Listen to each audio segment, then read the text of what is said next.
এবার উৎসবকে কেন্দ্র করে প্রায় 1 লাখ কোটি টাকার অর্থনীতির বাজার তৈরি হয়েছে বলে জানিয়েছেন ব্যবসায়ী নেতারা।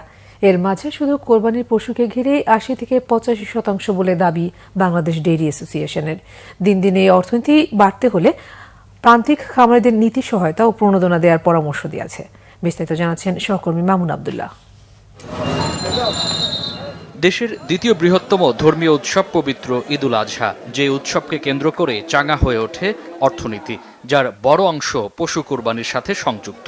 পশু উৎপাদন, বেচাকেনা, বহন, কোরবানি এবং সংশ্লিষ্ট বাজার ব্যবস্থায় গড়ে ওঠে বৃহৎ অর্থনৈতিক বাজার।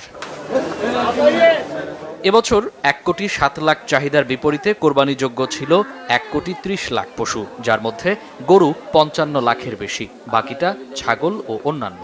কোরবানিদের পশু বেচাকেনা হয়েছে আনুমানিক 65 থেকে 70 হাজার কোটি টাকার।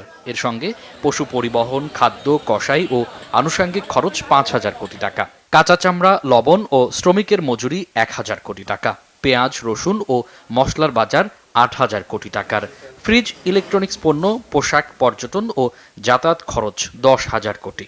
তবে এসবের ভিড়ে পোশাক ও বাহারি পণ্য কেনাকাটার বাজারে ছিল ভাটা।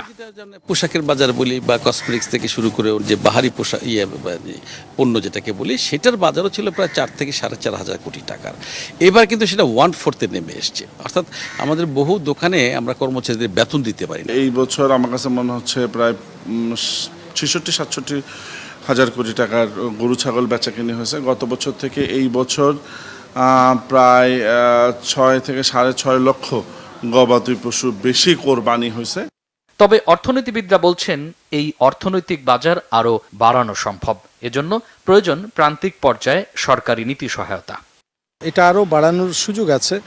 যেমন গবাদি পশুর যে খাবারের দাম, সেই দামগুলো কিন্তু অনেক সময় অনেক বেশি থাকে। তো এটার দামটা যদি একটু সীমিত পর্যায়ে রাখা যায়, কিছু পলিসি সাপোর্ট যদি দেওয়া যায়, তাহলে অবশ্যই এই আকারটা আর একটু বড় করা যায়।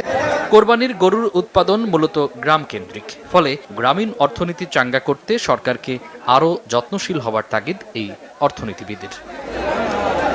মামুন আব্দুল্লাহ, বাংলা ভিশন, ঢাকা।